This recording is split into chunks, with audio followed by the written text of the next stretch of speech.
Bonjour la maman, bonjour maman Sogo, bonne arrivée de Paris. Bonjour, merci Peggy. Oui, très ravi de te revoir sur ce plateau. Tu es venu visiter l'homme de Dieu, Papa Florian. Un grand plaisir. Un grand plaisir, après avoir prié pour toi au téléphone. Tout à fait. Voilà, Dieu t'a beaucoup visité. Dieu t'a visité, tu as vu la main de Dieu. Ça, c'est vrai. Et tu es venu partager ça avec le peuple de Dieu. Tout à fait. À Abidjan. Sois encore la bienvenue. Amen. Oui, donne-nous ton témoignage sans commentaire. D'accord. Merci Peggy. Mais j'ai connu Papa Florian par une amie qui s'appelle Aïpo Nicole. C'est une voisine. Aïpo aussi à Paris, hein? Oui, elle est à Paris. Elle doit même arriver d'ici là, bon, dès l'année prochaine. Alors, on parle avec lui, dans nos causeries, on parlait et puis elle a dit, mais j'ai appris qu'il y a un monsieur qui est à Abidjan, Papa Florian, un homme de Dieu. Mais il faut ouvrir ton net. Et donc j'ai ouvert le net, on a vu vraiment les témoignages poignants. J'ai dit, mais c'est pas vrai. Elle dit, mais voilà, donc comment on va faire? Et puis on a appelé Peggy. Quand j'ai eu Peggy au téléphone, il dit, Peggy, j'ai des problèmes. Peggy m'a dit, mais maman, les problèmes là, tu les as trouvés sur cette terre. Il faut prier. Mais Dieu est au contrôle. En ce moment, je n'avais même pas un. Et puis, je ne savais même pas comment dire à Peggy de faire quoi que ce soit. Je vais sur mon compte. Moi, mon compte était à moi-même plus 0,000. J'arrive, on dit, j'ai 350 € sur mon compte. J'ai dit, ah bon, j'ai tout arraché. J'ai donné 50 € à ma voisine parce qu'elle avait besoin aussi. Et le reste, j'ai envoyé un peu à Peggy et il m'a fait parvenir des éléments que j'ai reçus le 28 novembre 2015 pour dire que Papa Florian, je l'ai connu en novembre 2015 réellement. J'ai pris les éléments le 28 décembre 2015. Mais on t'avait déjà fait la prière, hein? Oui, tout a été fait. Téléphone. Tout était déjà fait. Tout. Et la prière à Dieu, seulement que même pas 2 secondes. Il a dit, prends ta joie, ma fille. Mais j'ai été, c'est comme si on a mis des glaçons, j'avais vraiment des frissons. Il dit, ah, ça c'est bon. Alors j'ai commencé les éléments et après j'ai fait un songe. Dans ce songe, j'ai vu, on était à une réunion, dès que je suis arrivé dans un coin de la salle, je vois un blanc qui était habillé en chemise blanche. Et il me dit, mais dépêche-toi, je t'attends. C'est toi que j'attends pour qu'on parte. J'ai dit, ah bon, vous me connaissez? Il dit, mais non, mais il faut qu'on parte. J'ai dit, d'accord, mais après la réunion, on va y aller. Et on a fini la réunion, je suis parti avec ce blanc dans sa voiture. Après, on s'est séparés, je me suis réveillée. Automatiquement, j'ai appelé Peggy, j'ai dit, voici mon songe. Peggy me dit, maman, tout est accompli. J'ai dit, d'accord. Et dans tout est accompli, j'étais toujours dans mes prières. Je vais donc faire des démarches administratives à Nantes, là où se trouve nos essais de naissance. Je m'en vais. Je n'étais même pas allé à Nantes parce que normalement, tout se passe sur Internet. Mais je me suis dit, il dit, mais pourquoi je ne vais pas sur pour moi, il faut que j'y aille sur place. J'ai pris mon train, je serai à Nantes. Peut-être que c'est le gars qui m'appelait. J'arrive, dans le train, il y a 2 places qui se font face. Et moi, j'étais assise du côté qui faisait face, c'est-à-dire je fais face à la route, et lui, il fait dos à la route. Donc, on était face à face. Sur la table où il a mis ses journaux, il lisait ses journaux, mais entre-temps, peut-être qu'il me cirait des yeux. Moi, je ne savais même pas qu'il me regardait. Hein. J'étais en train de jouer à ma tablette et tout. J'ai dit, bon, je m'en vais aux toilettes. En ce moment, lui, il devait descendre à la prochaine station.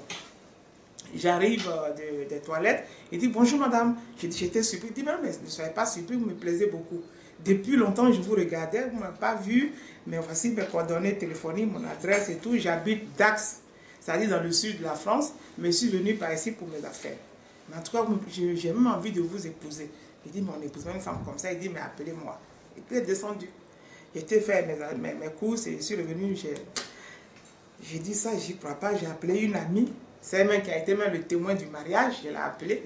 Elle me dit, mais pourquoi tu ne l'appelles pas? Appelle-le. J'ai dit, d'accord, donc je l'appelle. Il dit, il faut que j'aille à Dax. J'ai dit, je n'ai pas les moyens. Il dit, je vous envoie le billet de train, vous allez venir me visiter. Il m'a envoyé le billet de train. Je suis allé chez lui. Il m'a donné une chambre à part. C'est ça même qui m'a plu. Parce que je me suis dit, il m'appelle comme ça encore, c'est pour faire autre chose. Les Blancs, des fois, bon, ils ont la tête facile.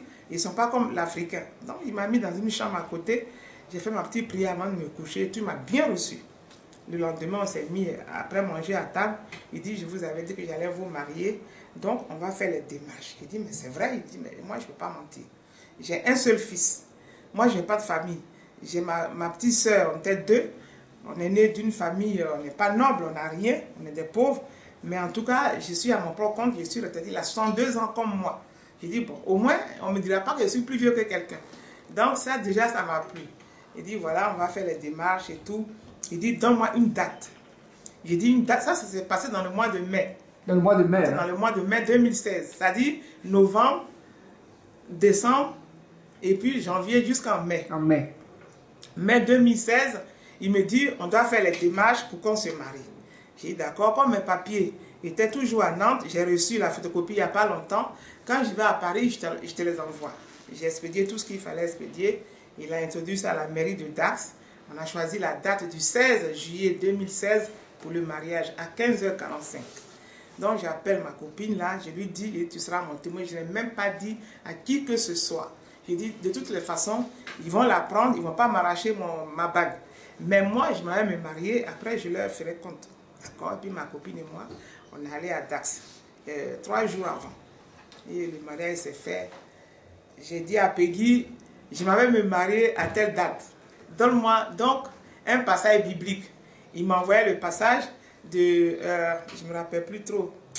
Je ne me rappelle plus. On a dit, femme, sois fidèle à ton mari. C'est Éphésiens. Voilà. Et ce jour, après la mairie, on était à l'église. C'est ce que le prêtre a lu. Pour vous dire, mes frères, mes soeurs, que dit Papa Florian, ce n'est pas un Dieu avec lequel il faut jouer. C'est vrai, on est passé partout. Hein. Moi aussi, j'étais catholique chrétienne. J'ai été baptisée et confirmée. J'ai traîné longtemps. Et même avant d'avoir mon baptême, le jour qu'on était à la retraite, on était assis. C'est le père Max Vivien. C'était un Tchèque qui était de la Tchécoslovaquie. En 1978, quand il était à Gagnon encore au lycée. Donc ce monsieur, il me dit, on t'a assise là, et puis il y a un gros serpent qui est venu se mettre sur mes 2 pieds. J'ai dit, je regarde par terre, il y a un serpent qui est sur mes pieds. Et je suis tombé en arrière. Les gens ont dit, oh là, l'épilepsie et tout. Les gens ont fui. Il a dit, non, ne fuyez pas. Il y a un serpent qui est arrivé. C'est le démon qui était en elle qui est parti. Donc, j'ai été chrétienne, mais fervente. J'ai tout abandonné. Dans le fétiche. Un peu partout. Partout, partout et partout. Puis un jour, je me suis rappelé de cet événement. Quand tu dois avoir ton baptême, voilà le serpent qui est venu te visiter. C'était ton démon qui était sorti en toi. Pourquoi tu ramènes encore les démons sur toi? Sors de là et puis retourne à l'église catholique. Et je suis retourné à l'église catholique et les chemins se sont ouverts petit à petit jusqu'à ce que je rencontre Papa Florian aujourd'hui. Son Dieu, mes frères et mes soeurs, ne jouez pas avec. C'est vrai, on a trop vu, on a trop fait, mais à un moment donné de la vie, il faut s'assagir. Moi aujourd'hui, je ne respire que par ce Dieu. Là, maman, je vais te poser un peu une question. Ça fait combien d'années tu es en France? Ça fait combien d'années comme ça? Je suis en France depuis le 29 décembre 1979. Ça fait bientôt 36 ans. 36 ans. Voilà. Ça va faire 37 ans bientôt. Et la vie était comment avant de croiser le Dieu de Papa Florian? Oh là là, j'ai connu les vertes et des pas mûres. Le mari qui m'a fait partir, on n'était pas mariés. C'était un jeune de mon village. On a eu mon fils, dont j'ai eu appelé à Papa Florian. Mais ça, c'est un autre domaine. Ça, plus tard, on verra ça.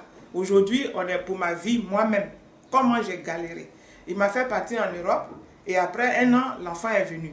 Quand l'enfant est arrivé dans la galère, il m'a laissé là, il allait vivre en Norvège avec une autre femme. Longtemps, quand l'enfant avait maintenant, il est parti en France, il avait 5 ans et à 9 ans, il est venu me l'arracher, il est parti avec. Je suis resté seul, j'ai vacillé de gauche à droite jusqu'à aujourd'hui où je me suis marié à quelqu'un qui m'a laissé une dette locative de 4 000 euros. Mes frères, 4 000 euros. 4 000 euros. Ce n'est pas 4 000 francs CFA. Ce n'est pas 4 000 centimes. Non, 4 000 euros. J'ai galéré, j'ai payé petit à petit. Quand j'ai rencontré Papa Florian, son Dieu m'a dirigé vers Peggy qui m'a dit, maman, tu vas recevoir une bénédiction. Et la bénédiction, je l'ai reçue. Quand j'ai été opéré de mon épaule, les gens sont venus me dire, Yako, chez moi à la maison, ils m'ont donné 1 400 euros. J'ai pris 1 000 euros que j'ai mis sur le compte de l'OPAC. C'est-à-dire là-bas, c'est l'OPAC qui a les maisons. Et quand j'ai fini de payer, le lendemain, j'appelle la dame qui s'occupe de mon dossier. Elle dit, mais Madame Sogo, qu'est-ce que vous avez envoyé 1 000 euros encore pour l'OPAC? Vous ne devez plus rien. Les 4 000 euros, les 4 000 euros, je ne devais plus rien. Il dit, mais je ne comprends pas. Il dit, mais non, vous ne devez plus. Il dit, mais j'ai payé 1 000 euros en plus. Dans ce cas, c'est nous qui vous devons maintenant de l'argent. Ce n'est pas perdu. On va réduire maintenant vos loyers. Et donc, j'ai appelé Peggy. J'ai dit, Peggy, voici encore la solution pour vous dire que Dieu de Papa Florian, c'est pas de la gnognon. Ça, c'est après la prière avec Papa Florian.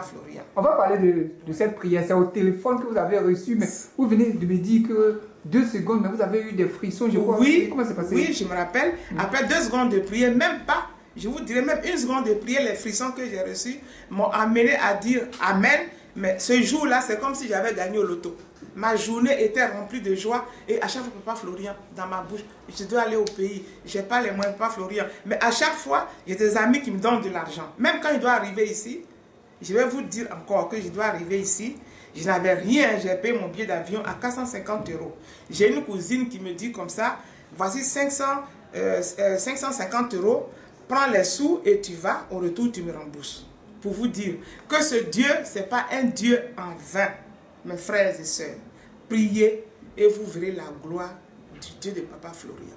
Et c'est le Dieu de Papa Florian qui vous a façonné aujourd'hui. Aujourd'hui, je suis transformé, je ne regarde plus à gauche. Regardez-moi, je ne suis même pas paré, je ne suis même pas maquillée. Je me suis habillée comme une personne vulgaire. C'est vrai, on n'est rien sur cette terre, on n'est que des passages. J'ai même mon neveu qui m'a dit, mais tata, toi tu viens de la France, on dirait que tu vis ici, tu es pied à terre, on dirait que tu es ici depuis, mais c'est quoi? Habille-toi un peu, il dit l'habit là, c'est quoi? On s'est trop habillé.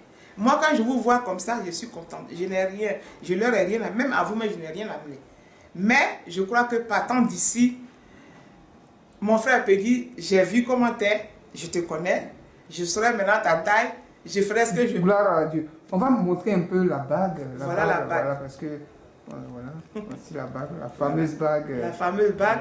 Mon mari, c'est M. Georges Lunel, Christian Paul. Voici la bague. C'est-à-dire pour dire que rien n'était avec le Dieu de Papa Florian. À 62 ans, à 62 ans, 62 ans, j'ai eu un homme qui m'aime énormément. Là, en ce moment, il n'y a que les testos, il ne fait que pleurer. Tu arrives quand je ne tiens plus. Pour vous dire que Dieu de Papa Florian, ce n'est pas un Dieu en vain. 62 ans. 62 ans. On vous a marié. Voilà. Gloire au Seigneur. Gloire au Dieu de Papa Florian. Amen. Quel message pour terminer? Mais pour terminer, je ne peux que dire merci à Dieu de Papa Florian. Et je serai toujours avec le Dieu de Papa Florian. Et que j'attire, je vais être le canal de ma famille. Parce que des fois, les gens, ils ont tellement vu de mauvaises choses ici en Côte d'Ivoire. Quand tu dis Papa Florian, mais tu le connais comment? Mais eux, ils ne savent pas. Je suis chez ma tante actuellement à Koumassi.